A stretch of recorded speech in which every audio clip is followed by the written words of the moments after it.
मेरे प्रिय विद्यार्थियों, मैं डॉक्टर सीमा शकुनी एसबीपी राजकीय महाविद्यालय डूंगरपुर से मनुस्मृति के जो श्लोक हम पढ़ रहे थे उसके आगे क्रमशः हम अध्ययन करेंगे।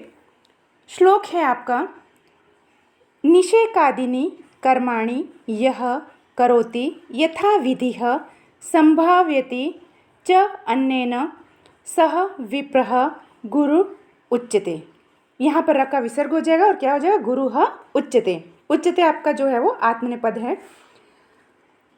प्रसंग में हम लिखेंगे कि मनुस्मृति में मनु कह रहे हैं कि गुरु के लक्षण का प्रतिपादन किया गया है। श्लोक के अनुसार हम पद के विच्छेद करेंगे और उसे अन्वय में बदलेंगे। अन्वय है इस श्लोक का, यह यथाविधि निषेकादिनी कर्माणि करोति अन्येन संभाव्यति च सह विप्रः गुरुः उच्यते। अनुवाद हम देखेंगे कि मनुस्मृति में गुरु के बारे में बताया गया है। यह अर्थात जो यथाविधि शास्त्रोक्त विधि से निषेकादिनी यानी गर्भाधान आदि कर्माणि करोति जो संस्कारों को संपन्न करता है, अन्येन संभाव्यति अन्येन इस प्रकार से अन्न के द्वारा, अन्येन अर्थात अन्न के द्वारा, संभाव्यति यानी पालन करता हुआ, सह विप्रः वह ब्राह्मण गुरुः उच्यते गुरु कहलाता है। यहाँ हम व्याख्या लिखेंगे कि जो ब्राह्मण शास्त्रों में प्रतिपादित विधि से गर्भाधान आदि संस्कारों को संपन्न करता है तथा अन्न आदि द्वारा स्थूल शरीर को एवं ज्ञान आदि द्वारा सूक्ष्म शरीर को परिपुष्ट करता है, वह गुरु कहलाता है। हमारा शरीर जो है वो एक स्थूल शरीर होता है और एक सूक्ष्म शरीर होता है। स्थूल शरीर में जो है हमारी ज्ञानेंद्रिया, कर्मेंद्रिया और मन, एकादश इंद्रियाँ आती हैं जिनसे हम ज्ञान प्राप्त करते हैं और जिनसे हम कर्म करते हैं। कर्मेंद्रिया वो कहलाती हैं जो हम कार्य करते हैं जिन इंद्रियों के द्वारा, और ज्ञानेंद्रिया वो कहलाती हैं जिन इंद्रियों के द्वारा हम ज्ञान प्राप्त करते हैं।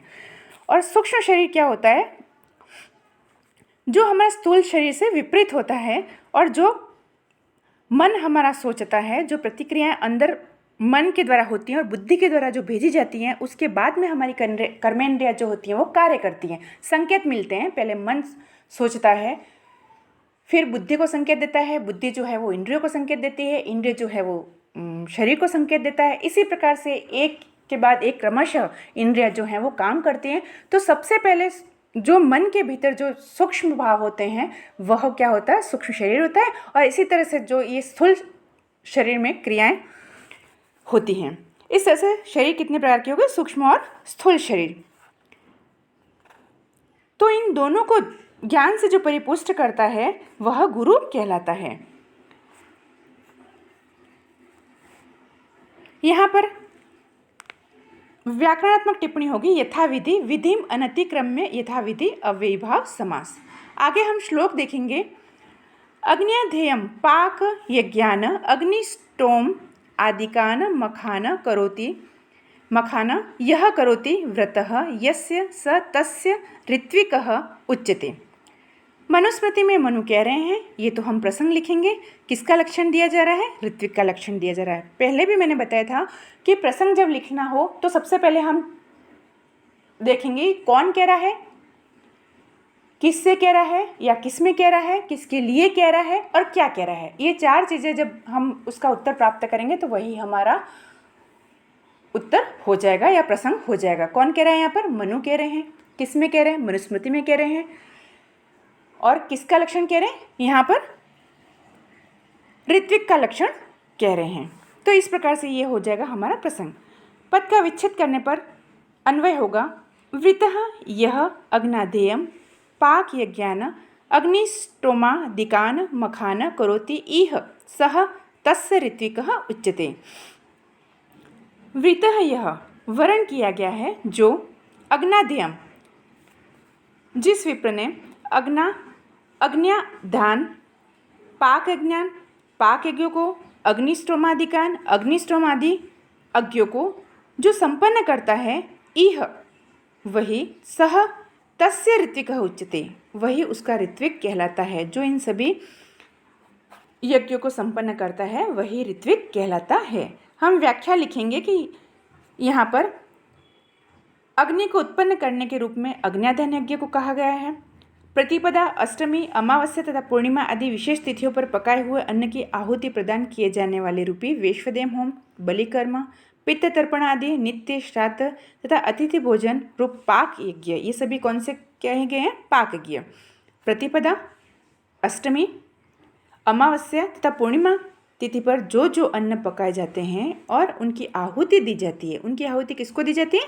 वैश्वदेव होम को, बलिकर्म को, पितृ को, नित्य श्राद्ध आदि और अतिथि को भोजन कराकर जो ये पाक यज्ञ किए जाते हैं, और उन्हें जो पाक यज्ञ और अग्निष्टोम, इनको क्या स्वीकार किया? बड़े यज्ञ स्वीकार किए हैं। ऐसा ब्राह्मण धर्मशास्त्र में उस यजमान को का ऋत्विक कहलाता है। व्याकरणात्मक टिप्पणी देखेंगे। वृतः व्री वर्णे प्लस त प्रत्यय, और त प्रत्यय भूतकाल के अर्थ में होता है। आगे हम श्लोक देखेंगे। यह आवरणो त्य वितथम ब्राह्मणम श्रवणाम उभौ श्रवणोः उभौ सह माता स पिता ज्ञेयस्तम न धूयेत कदाचन। यहाँ पर वही प्रसंग हम लिखेंगे कि मनु कह रहे हैं मनुस्मृति में कि आचार्य के महत्व का प्रतिपादन किया गया है कि आचार्य किस प्रकार से होना चाहिए। अन्वय, यह अवितथम ब्रह्मणा उभौ श्रवणौ, यहाँ आवृणोति सह माता सह पिता ज्ञेयः तम कदाचन न द्रुह्येत। अब यहाँ पर कहा गया कि यह अर्थात जो अवितम यानी सत्य स्वरूप ब्राह्मणा अर्थात वेद ज्ञान से, उभौ श्रवणों जो सुनता है, जो सत्य स्वरूप ज्ञान द्वारा दोनों कानों से परिपूत करता है, उसे ही क्या समझना चाहिए? सह माता, वही माता, सह पिता ज्ञेय, उसे ही माता और पिता समझना चाहिए। सह कदाचन, उसके साथ कभी भी, कदाचन यानी कभी भी, न द्रुह्येत अर्थात द्रोह न करें। टिप्पणी हम देखेंगे। आवृणोति, आ उपसर्ग, व्रीवर्णे प्लस लट लकार, प्रथम पुरुष एक वचन, ज्ञेयः, ज्ञा प्लस यत प्रत्यय, यत प्रत्यय जो होता है वो विधिलिंग लकार में होता है, अर्थात जानना चाहिए, चाहिए के अर्थ में कौन सा लकार प्रयुक्त होता है? विधिलिंग लकार। द्रुह्येत, द्रुह धातु, विधिलिंग लकार, प्रथम पुरुष एक वचन। आगे हम श्लोक पढ़ेंगे। उपाध्यायान दशाचार्यः आचार्याणां शतं पिता सहस्रम तो पितॄन् माता गौरवेण अतिरिच्यते। यहाँ पर माता की श्रेष्ठता का प्रतिपादन किया गया है। अन्वय हम देखेंगे। 10 उपाध्यायान आचार्यः आचार्याणां शतं पिता सहस्रम पितॄन् तो माता गौरवेण अतिरिच्यते। 10 उपाध्यायान आचार्यः, 10 उपाध्यायों की अपेक्षा आचार्य बड़ा होता है। आचार्याणां शतं पिता, 100 आचार्यों की अपेक्षा पिता श्रेष्ठ होता है। सहस्रम पितॄन्, और परंतु 1000 पिताओं की अपेक्षा तो माता, और माता गौरवेण, गौरव की दृष्टि से अतिरिच्यते अर्थात श्रेष्ठ होती है। इन सभी के गुणों, इतने गुण होने के बावजूद भी माता जो होती है वो बहुत ही श्रेष्ठ कही गई है। और आप सभी जानते हैं कि माता श्रेष्ठ क्यों होती है, आप सबको बताने की ज़रूरत नहीं है।